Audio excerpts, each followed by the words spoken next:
Have you ever felt a sudden chill run down your spine, even in a warm room? Or caught a fleeting glimpse of something in the corner of your eye, only to find nothing there? Tonight, we're dimming the lights and diving deep into the shadows, exploring the chilling world of female spirits. These aren't your friendly neighborhood ghosts. These are the specters born from tragedy, betrayal, and an undying thirst for something they lost in life.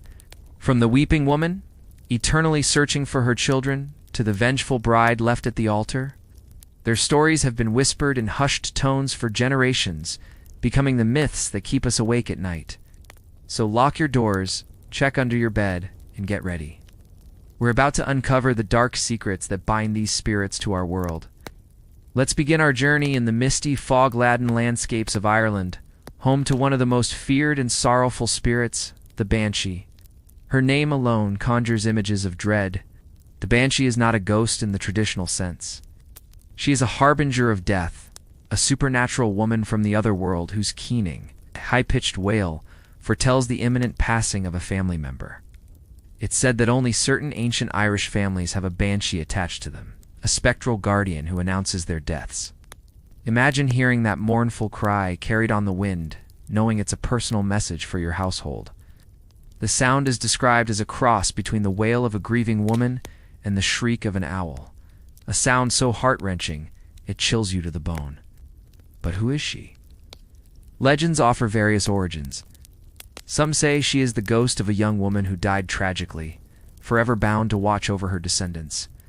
Others believe she is a fae creature, a messenger from the spirit world. Appearance varies too. Sometimes she is a beautiful, ethereal woman with long, flowing hair, dressed in a white or gray cloak. Other times, she is a haggard old crone with tangled gray hair, a single nostril, and long, claw-like fingernails. But regardless of her form, her purpose is the same. To see or hear the Banshee is to know that death is at your door. She doesn't cause death, she merely warns of it, a sorrowful, lonely sentinel, forever crying for the souls she is about to lose. From the misty shores of Ireland, we traveled to the sun-scorched lands of Latin America, where the terrifying tale of La Llorona, the weeping woman, echoes along the riverbanks. Her story is one of the most pervasive and heartbreaking in all of folklore. Cautionary tale told two children to keep them from wandering off at night. The legend says La Llorona was once a beautiful woman named Maria who fell in love with a wealthy nobleman. They married and had two beautiful children. For a time, they were happy, but her husband soon grew tired of her and their domestic life.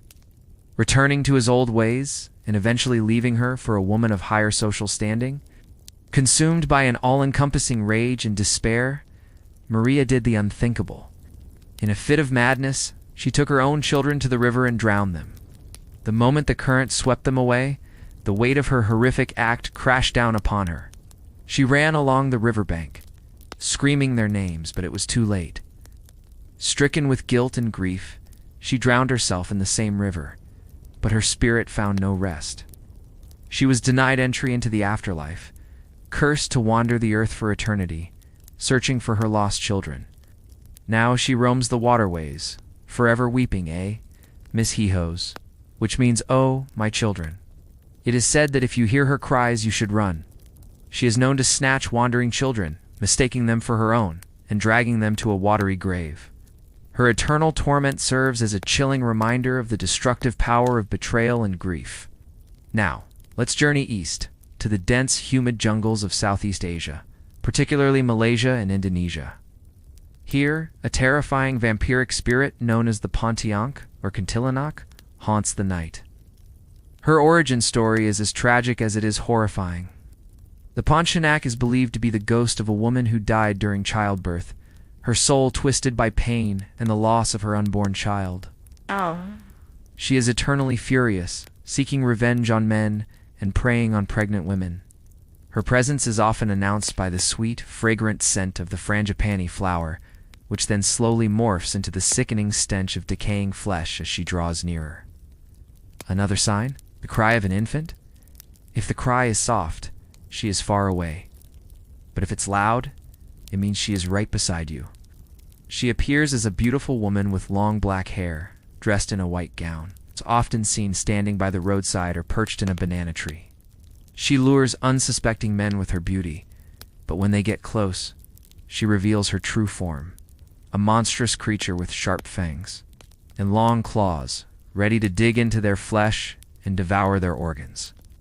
It's said she can be repelled or controlled by driving a sharp nail into the hole at the nape of her neck. This will supposedly turn her back into a beautiful mortal woman until the nail is removed. The Pontianak is a powerful symbol of the pain and terror of childbirth gone wrong, a spirit born from ultimate suffering, now dedicated to inflicting it upon others. Our next tale takes us to Japan, a country rich with ghost stories, or kaiden. Among its most famous and feared spirits is Oiwa, the central figure in the tale of Yotsuya Kadan, one of Japan's most celebrated ghost stories. Oiwa's story is a brutal saga of betrayal, disfigurement, and undying revenge. She was a devoted wife to a Ronin, masterless samurai named Eamon. However, Eamon was a cruel and greedy man. He grew tired of his wife and fell for a younger, wealthier woman. To get rid of Oiwa, he and an accomplice conspired to poison her. The poison didn't kill her instantly. Instead, it horribly disfigured her face, causing her hair to fall out and one of her eyes to droop grotesquely.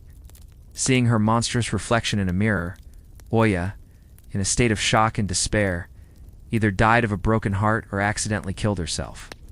A man free of his wife quickly remarried. But Oiwa's spirit would not let him find peace. Her vengeful ghost, or Onru, began to haunt him relentlessly. He saw her disfigured face everywhere, in lanterns, in the face of his new bride, in every shadow. On his wedding night, he lifted his new wife's veil only to see Oiwa's terrifying visage. In a panic, he drew his sword and decapitated the figure, only to realize he had murdered his new bride. Driven completely mad by Oiwa's relentless torment, Iman's life unraveled into a nightmare of paranoia and death, until he finally met his own violent end. Oiwa's story is so potent that even today, theater troupes performing Yotsuya Kaden will visit her grave to ask for her blessing, fearing that a curse will befall the production if they don't. Finally, we return to the Western world, to a familiar, but no less frightening figure, the classic vengeful bride. This archetype appears in countless ghost stories, a woman scorned on what should have been the happiest day of her life. Perhaps her groom never showed up, leaving her waiting at the altar until she died of a broken heart. Or maybe she was murdered on her wedding day by a jealous rival or a cruel lover. Whatever the specifics, her spirit is now forever trapped in her wedding dress, a symbol of her shattered dreams and unfulfilled promises. She haunts the location of her tragedy, the church, the manor, the ballroom, menlessly replaying her final moments. Unlike some of the other spirits we've discussed, her motivations can vary. Sometimes she is a sorrowful, weeping figure, her ghostly form simply a sad imprint of her tragic past. But more often, she is consumed by rage. Her love has curdled into a deep-seated hatred for all men, or for anyone who dares to find the happiness she was denied. She might appear to unsuspecting visitors. Her initial appearance beautiful and ethereal, before revealing a horrifying, decayed face or unleashing a terrifying shriek. She becomes a warning, a spectral guardian of her own sorrow, ensuring that no one forgets the pain of her ultimate betrayal. Her story taps into our deepest fears about love, trust, and the devastating consequences when they are broken. From the keening banshee to the weeping La Llorona, the predatory Pontianak, the vengeful Oiwa, and the heartbroken bride. These female spirits embody some of our most profound human emotions: grief, rage, betrayal, and loss. Their stories are more than just campfire tales designed to give us a fright. They are dark mirrors reflecting the injustices and tragedies that women have faced throughout history. Their spirits are not just random apparitions. They are echoes of pain, forever bound to our world by the sheer force of their unresolved trauma. So the next time you feel that unexplained chill or hear a strange noise in the night, pause for a moment. You might just be in the presence of a spirit with a story to tell, a dark secret she is desperate for you to hear. Thank you for joining me on this journey into the shadows. If you enjoyed this exploration of dark myths, don't forget to like, subscribe, and hit that notification bell for more tales that will keep you awake at night.